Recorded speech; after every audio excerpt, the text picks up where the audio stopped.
Well, good evening, everyone. Can you hear me? Is this working? I'm not David Roden, as you can see.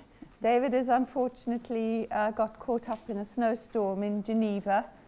So I'm Sandra Fredman, and I'm going to be chairing this session. I have the great privilege and honor of chairing this session by Helen Clark.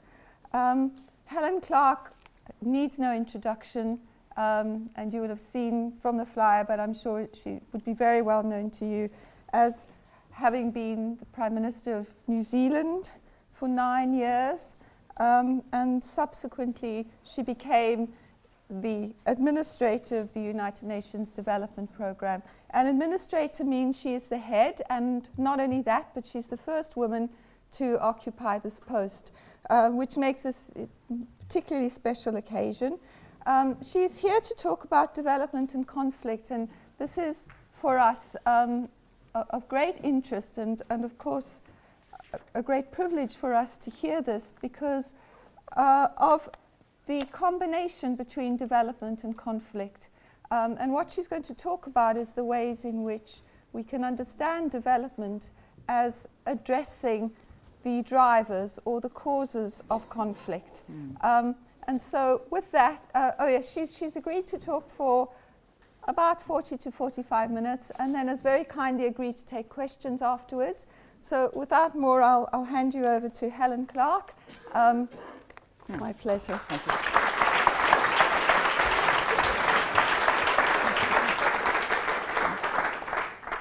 Well, thank you, Professor Fredman, for standing in for David Roden, who I understand is snowbound, or has been somewhere between here and Geneva.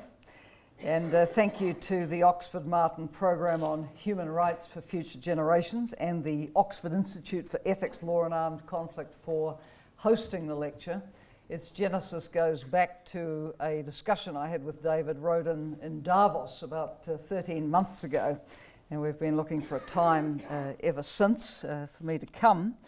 I'm well aware that this university is home to a great deal of academic research and knowledge on the relationship between conflict and development, including that of Professor Paul Collier on the economic causes of civil wars, and Professor Francis Stewart on the link between horizontal inequalities and conflict. So I want to stress I stand here as the leader of a practical development agency which looks at how to draw from the understanding we get from the very rich work out of this institution and others to try to design programs and initiatives which might help address some of the drivers of conflict. I thought I'd start by saying that sadly one does not have to look very far or for very long for examples of conflict impacting on development. And I take the case of Mali, which almost a year ago saw a tipping point with conflict in the north of its country and a military coup derailing 2 decades spent building constitutional government there and pursuing development. And sadly, elections had been due to be held in Mali about a month after the coup took place, and the president, who was adhering to the constitution, had clearly stated he would not be running. None of that mattered. But Mali's experience is not especially atypical or unique. It's an example of the kinds of conflicts the world is increasingly seeing, not a war between states, but a war within a state, a conflict with regional dimensions. In this case, the upheaval in Libya had spillover effects for the north of Mali, and Mali's regional neighbours in ECOWAS are obviously very absorbed in the debate about what to do. The battle lines of the conflict weren't especially clearly drawn, either territorially or in terms of issues, so there's rather complex dynamics at play. The road back, and I'll end what I have to say tonight with a little more on the road back for Mali, but it's not an easy one to come back from a combination of violent conflict and a constitutional crisis, and it will require international support for some time, including for resuming development progress. So I guess a question underlying this lecture is what form such support might take in countries like Mali, which are trying to work their way back from conflict and instability. So in the first part of what I have to say tonight, I want to comment a little on the changing nature of conflict, changing understanding of conflict, the impact it's having on development, and the importance of addressing the underlying drivers of conflict, and then give you some examples of how UNDP as a practical development agency works in this space, endeavouring to address some of the drivers of conflicts and responding to the specific circumstances of countries affected by it. So firstly, some words on the changing nature of conflict. If we go back to Article 1 of the Charter of the UN, written in 1945, it tasks the UN, and I quote, to maintain international peace and security, and to that end, to take effective collective measures for the prevention and removal of threats to the peace, and for the suppression of acts of aggression or other breaches of the peace, and to bring about by peaceful means and in conformity with the principles of justice and international law, adjustment or settlement of international disputes or situations which might lead to a breach of the peace. Now, the Charter clearly was drafted following 2 world wars and at a time when global conflict was perceived to be more about wars between nation states, or at least conflict between organised parties within states. So the focus of the UN's work on peace and security was on keeping the peace, primarily between states, and preventive diplomacy to that end. Well, now, while we still find those traditional interstate and to some extent intrastate conflicts between organised parties, we see many other trends in the nature of conflict.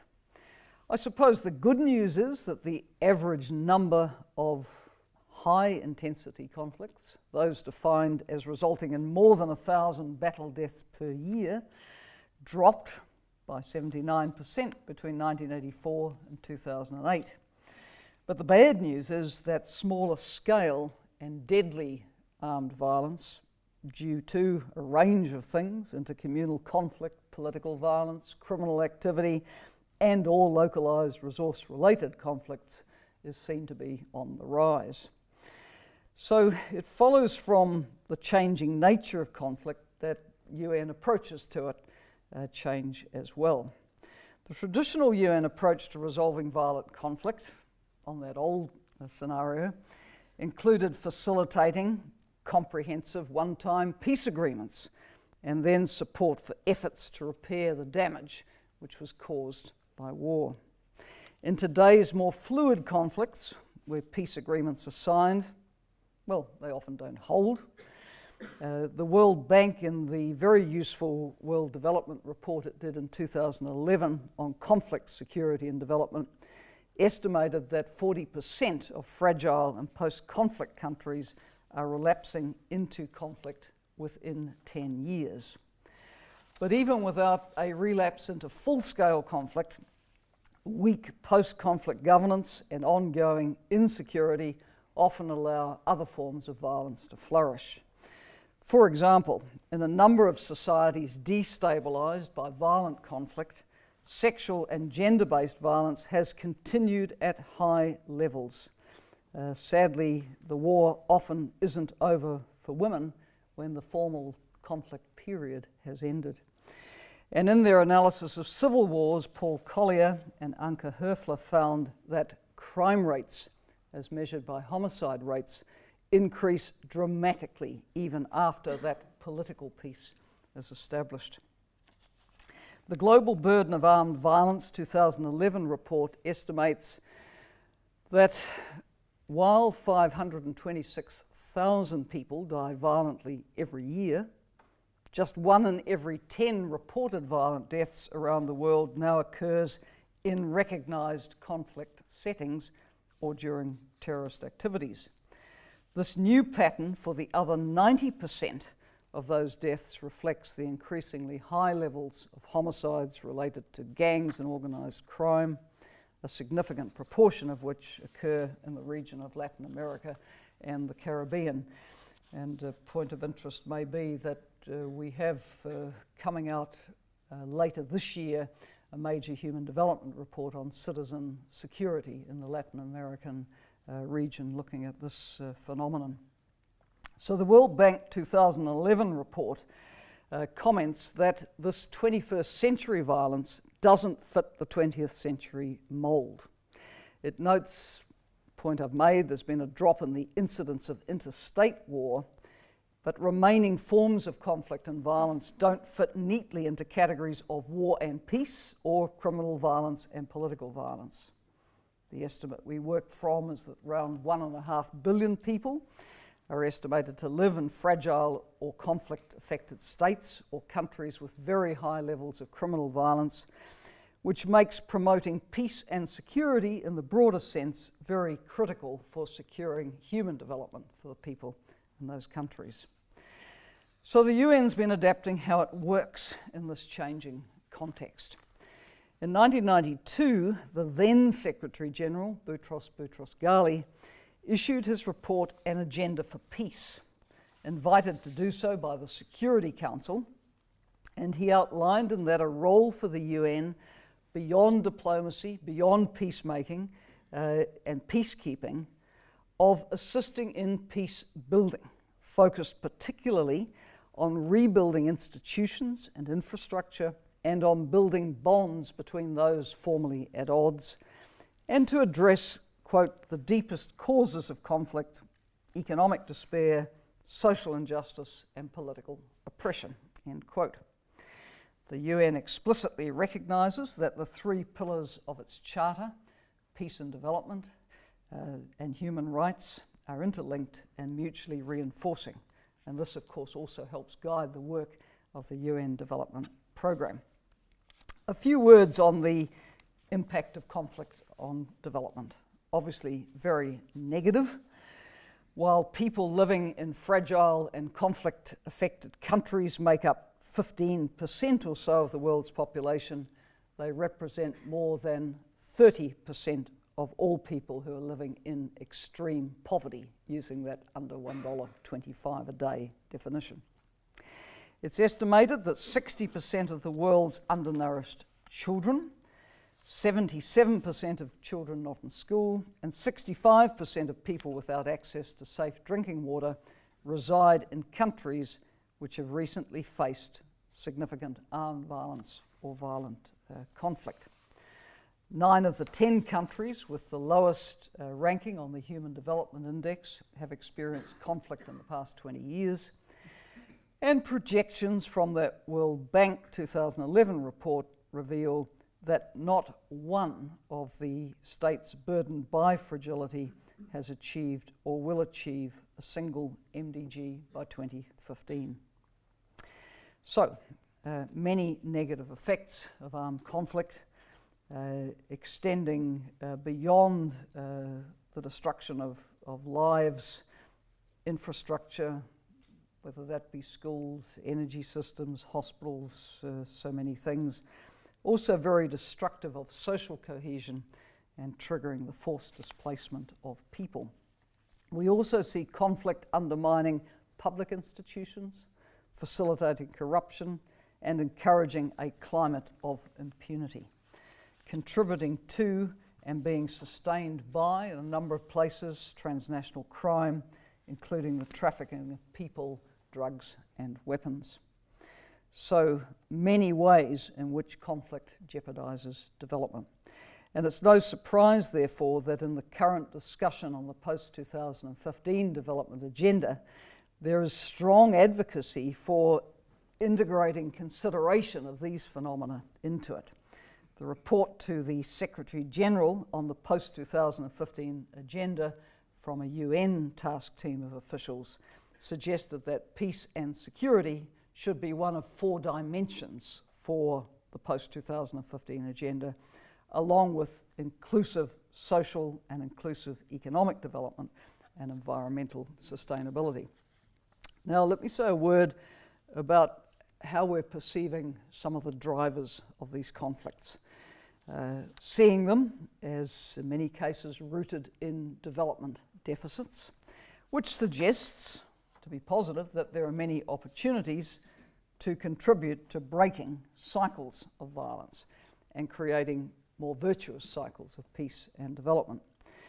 But it's not straightforward to determine what the key drivers of conflict are in any particular circumstance. For example, it could be argued that specific manifestations of poverty, such as large-scale youth unemployment or food insecurity, could cause violent conflict. And if so, one might deduce that as the world becomes wealthier, it might also inevitably become more peaceful, safer, and secure. Yet observably, a number of countries with, in development terms, relatively higher levels of economic and human development have seen rather more than their share of violence.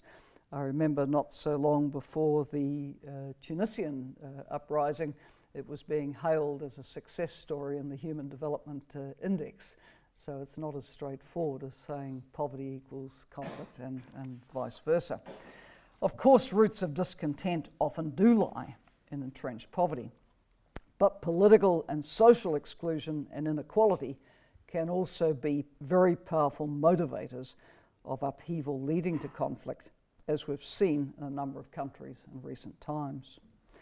Waves of popular unrest triggered the onset of revolts against authoritarian rule in Latin America, Eastern Europe, parts of Asia, and now in the Arab states region. An added dimension of the 21st century uprisings is the use of modern information and communications technologies as a means of organising rapidly and on a wide scale. It's interesting to reflect that back in 1989 in Tiananmen Square, 1 million people gathered without Twitter, Weibo, Facebook, YouTube, or text messaging. That was a while ago. At UNDP, we don't see reductions in poverty per se as necessarily reducing the chances of violent conflict. We are very committed to reducing extreme poverty. But we think conflict and poverty might be better perceived as symptoms of a cluster of problems, including weak governance and institutions and significant levels of inequality related to a combination of economic, political, and social exclusion. These days, among the emerging challenges, we have to factor in the impact of climate change and transnational movements of people. The impact of more extreme and frequent weather events is likely to intensify and even create new disputes over access to natural resources. The Overseas Development Institute here in London has projected that with increasing food demand, projected to rise by 50% by 2030, as well as food price increases, global competition for resources within and between states will be exacerbated, possibly leading to new security concerns. So from a development perspective, the question is, given the current understanding of causes of conflict, how can those in development support addressing them and reduce the chance of conflict, which does so undermine development progress?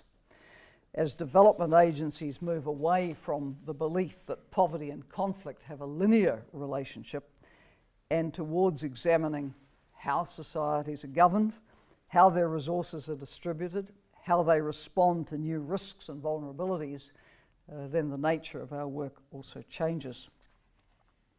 In their recent book, Why Nations Fail, The Origins of Power, Prosperity and Poverty, Darren Acemoglu and James Robinson argue that inclusive economic and political institutions create a virtuous cycle which results in stronger states. Key message from that World Bank report is similar, that strengthening legitimate institutions and governance to provide citizen security, justice and jobs is critical to break cycles of violence. Our own work at UNDP has long been guided by a belief that transforming poor governance systems to ensure that institutions are effective, inclusive, accountable, and responsive is rather important for restoring the trust and confidence needed for peace.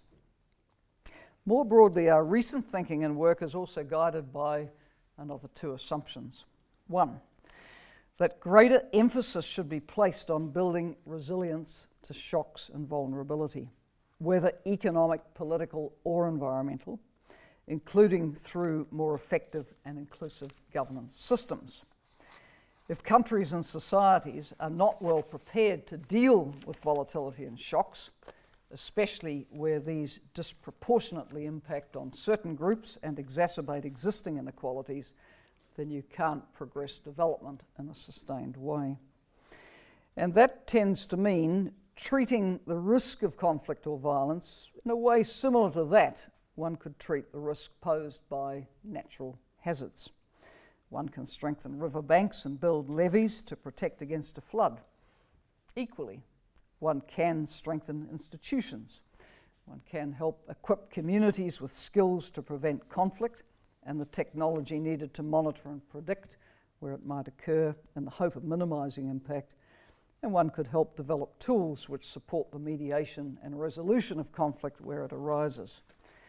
We see building resilience as a transformative process, building on the innate strengths individuals have, communities have, and from institutions to prevent and mitigate the impacts of and learn from the experience of different types of shocks, whatever they are, natural or man-made, economic, political, social, or other. Second assumption, that the complex causes of violence and conflict can't be addressed with separate piecemeal interventions. That prevention as well as early recovery requires collaboration from a range of actors. That means in our UN family, endeavouring to see that the peacekeeping, the humanitarian, the development actors work in a way which is mutually reinforcing. Our approaches need to encompass comprehensive violence prevention and crime control measures, targeting social cohesion, along with efforts to combat drug trafficking, the proliferation of illegal firearms and human trafficking, including addressing the particular needs of women, youth and migrants, and in post-conflict settings integrating, to the extent one can, civilian and military approaches. The need for integrated approaches is well recognised in this ongoing international discussion on how the aid effectiveness agenda can contribute to peace building and state building in the states affected by fragility and coming out of conflict.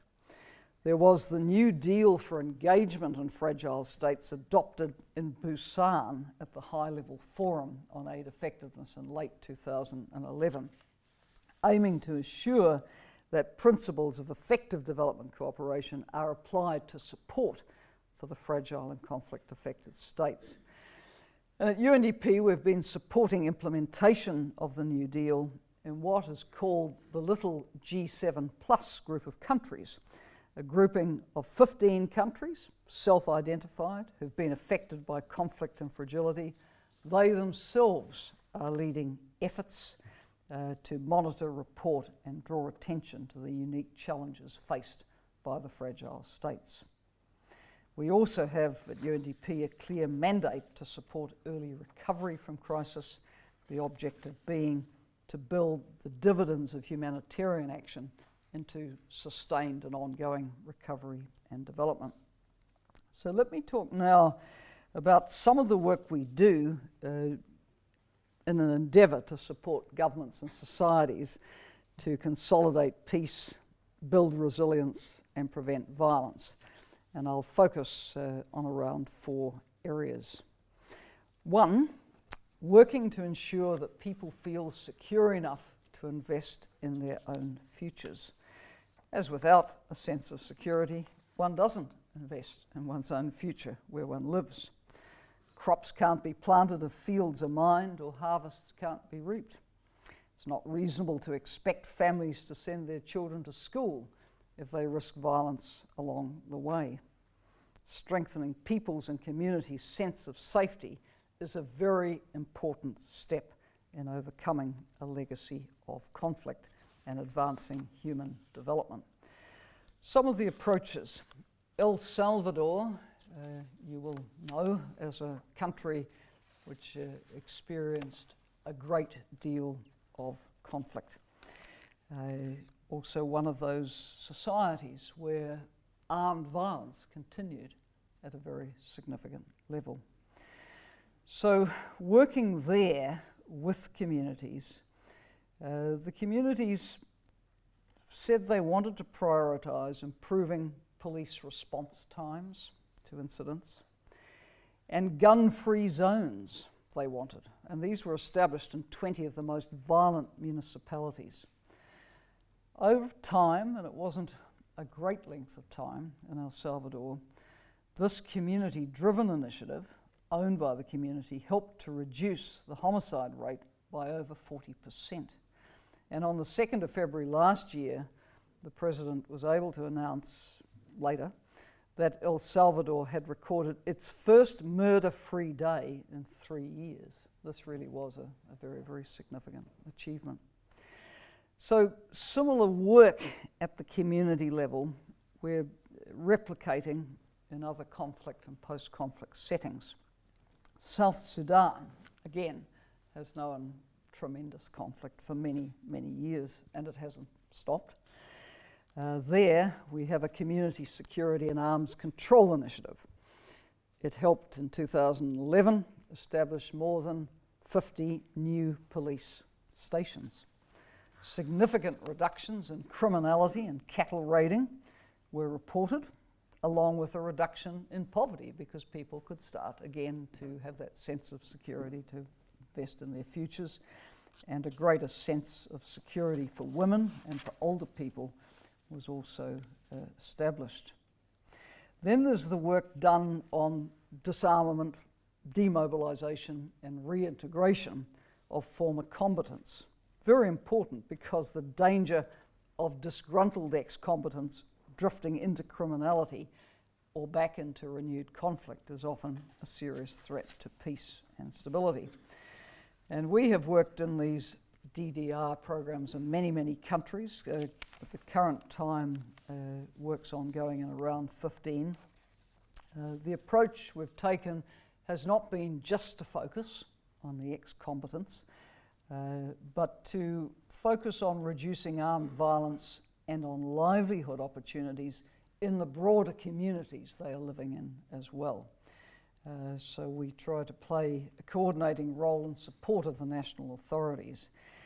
Nepal, working with UNICEF and other partners, we developed a program to help reintegrate children and adolescents who'd been caught up in the armed conflict. These children and young people were growing up in the cantonments, the camps for the former Maoist combatants. When I went to Nepal in late 2011, I went out to see some of these programs and met young people who were training as motor mechanics or had trained as motor mechanics, cell phone repairers, little gender differentiation. The women seem to be doing beauty therapy and hairdressing, but anyway, it was all vocational skills for people to get into something constructive and out of these camps. And it included support with small startup grants for people to run their own small businesses. And people were making a go of it, young people. In Sudan, we've been helping to integrate these former fighters, again through vocational training schemes, loans to start the micro business, and civic education, bringing them into local peace committees and other decision-making bodies, all to reduce the chance that they might be drawn back into further conflict. Second point, working to engage broader populations in conflict resolution and mediation. Because if the broader population is only engaged peripherally in the work to try to take a society out of its violent past, then perceptions of exclusion and marginalisation can grow, and that heightens the risk of relapse into conflict. Peace processes are observed to fail when negotiations aren't inclusive, and when important parties don't feel their concerns and voices are being heard. So bringing everybody in, engaging broadly in conflict resolution, mediation, peace processes, planning for future development is very important. And civic life and informal institutions need to be strengthened as part of this. Get some insights from a study done in the Indian state of Gujarat, looking at why certain communities in close proximity to each other experienced serious interreligious violence when others did not. And the insight from the studies was that the key difference was the respective levels of what were called associational life, suggesting that the number of local and civic organisations and other common spaces in which people across groups were engaged and hence wanted to protect had implications for the presence or absence of violence in the communities. So ways need to be found to bring people together. So practical examples of this kind of work. Kyrgyzstan, mid-2010. You may recall reports of the very serious interethnic violence in the south of the country, around the town of Osh in particular, between Kyrgyz and Uzbeks, with many, many deaths.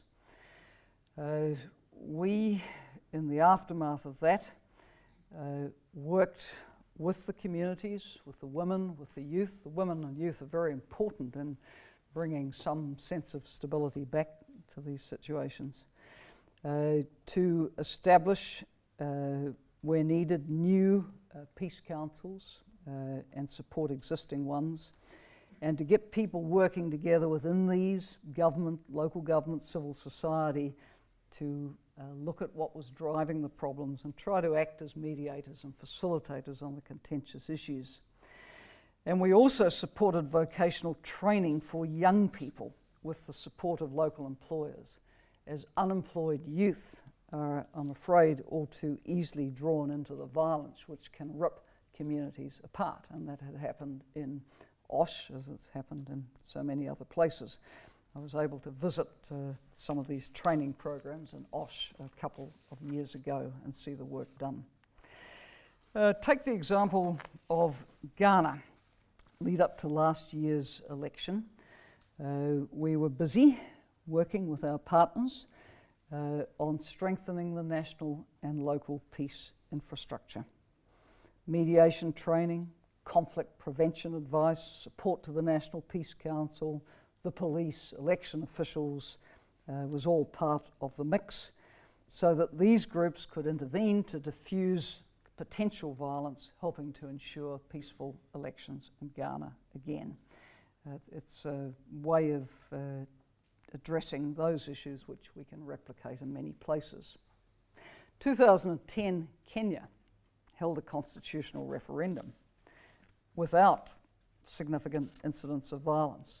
This, of course, was a huge step forward from what had happened after the December 2007 elections, where the violence and killings were horrible.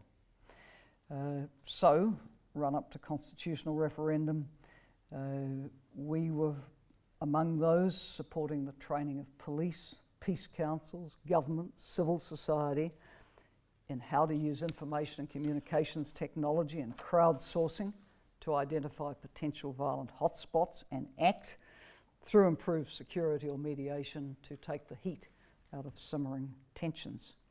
Now, elections are due next month. We're holding our breath, but have been working very hard with others, supporting anti-violence media campaigns, helping set up systems to monitor and report hate speech on the internet, and training the mediators to diffuse local disputes where they arise.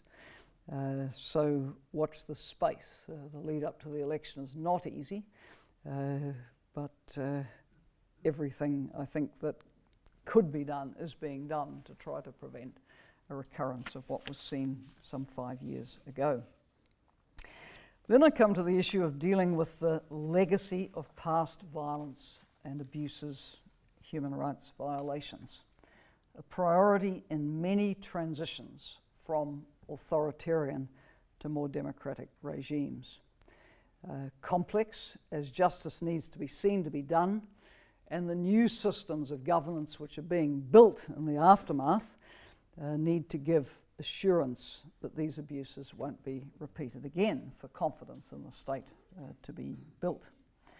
There's also the opportunity in these transitions to address gaps in rights and areas of exclusion, and there are often many, and to ensure that there are new opportunities, equal opportunities for all under the law.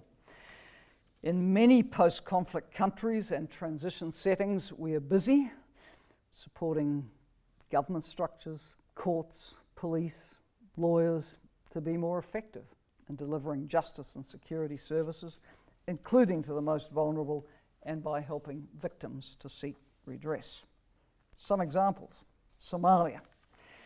We helped the government establish a mobile court system to improve access to judicial services, and also supported the government to appoint and train over 14,000 police officers. Afghanistan.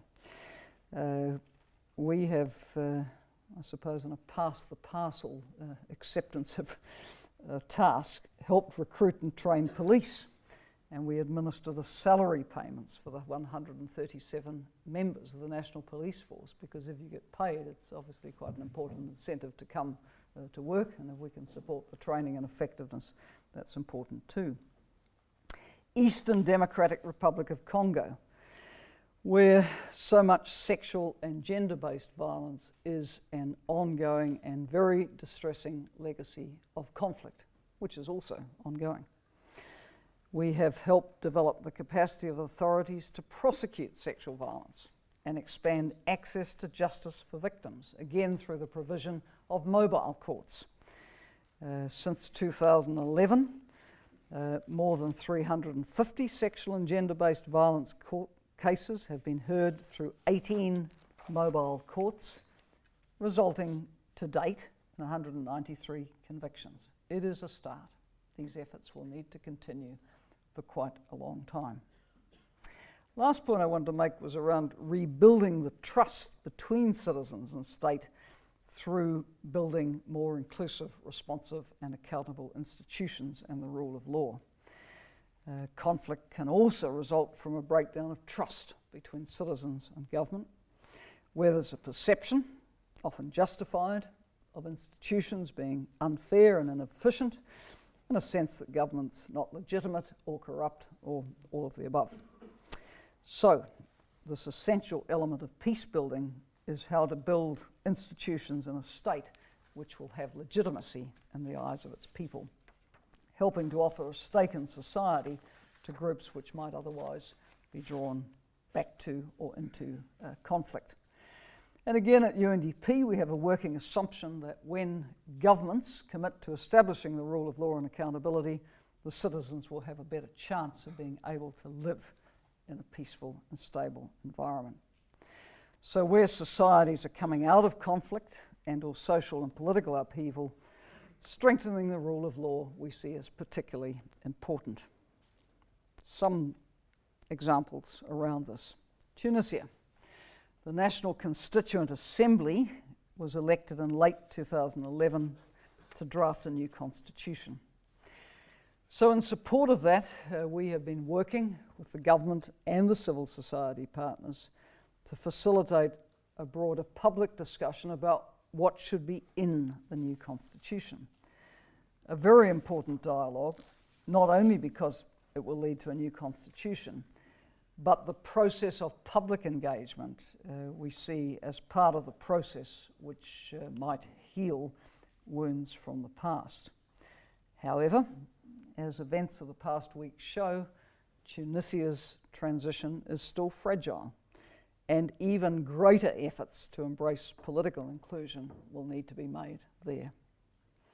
Timor-Leste, or UNDP, other sister agencies, the large peacekeeping mission, which has been there a number of years, worked in a number of ways to strengthen the rule of law, supporting the establishment of an Indigenous dispute resolution system, strengthening civilian oversight of the security sector, contributing to police training and strengthening, supporting the electoral system and making the political process more inclusive, supporting the development of the Constitution, and a very important measure with respect to ensuring that revenues go where they should, establishing the Sovereign Wealth Fund to see that revenues from the gas extraction will be safeguarded and spent for the public benefit.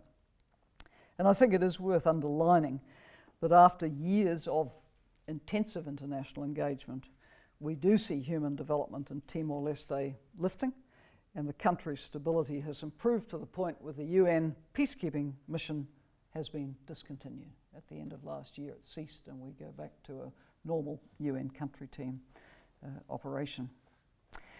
So let me draw this to a conclusion by underlining some of the key points.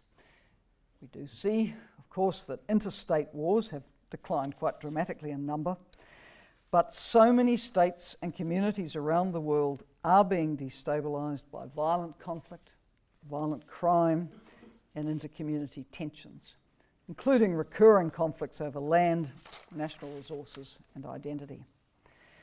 We see the prospect of peace and sustainable development relating back to a set of variables around the ability of everyone to have voice and be able to participate in decisions which impact on their lives, the level of effectiveness and inclusiveness of institutions, and the ability to manage emerging risks and crises of all kinds.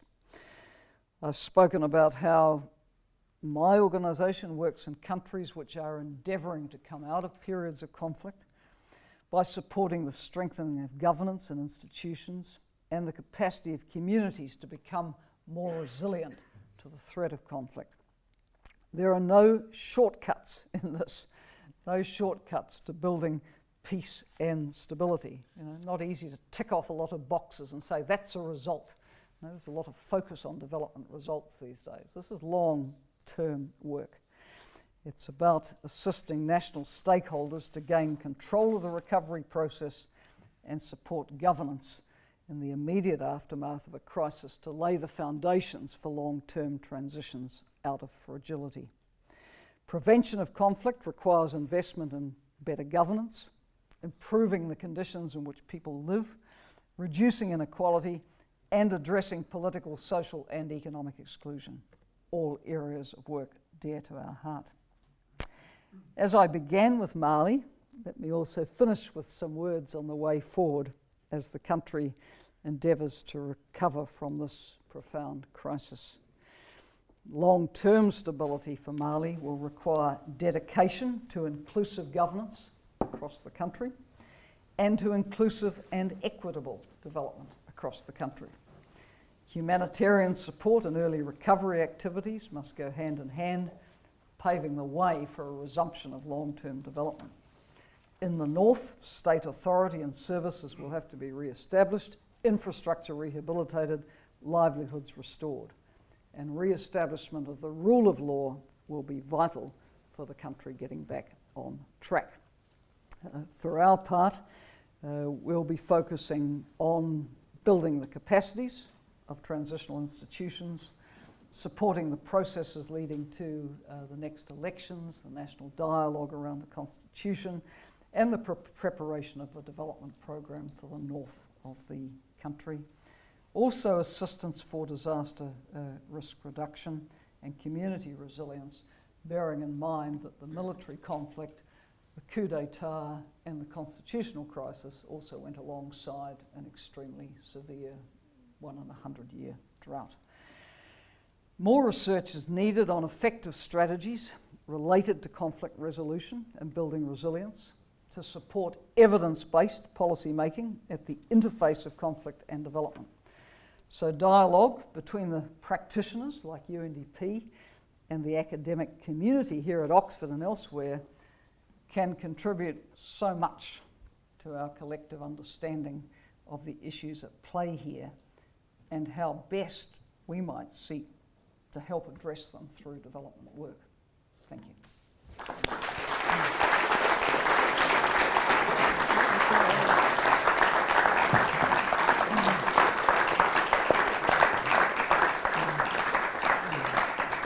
Well, thank you so much to Helen Clark for this wonderful talk, and I was very struck by your closing point that more research is needed, and this is very apt for the fact that this is in effect the first of a lecture in launching our Human Rights for Future Generations project with the Oxford Martin School.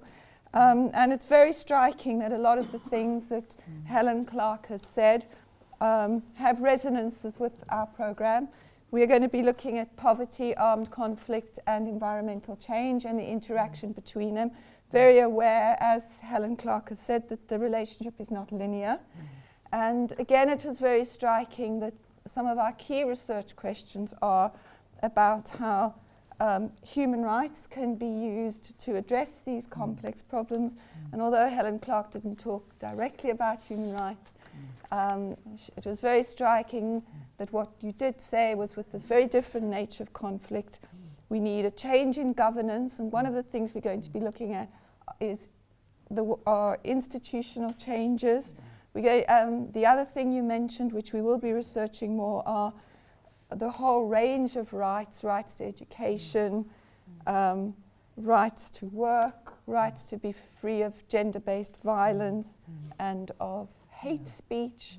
You talked about the crucial role of inequality and lack of participation and voice, and how important it is for citizens to have faith in the rule of law and in the accountability of their institutions. All of these are really central to the way in which we are just at the very cusp of starting our new project in the Oxford Martin School Human Rights for Future Generations project. So thank you very much for that wonderful talk, as well as introduction to our program.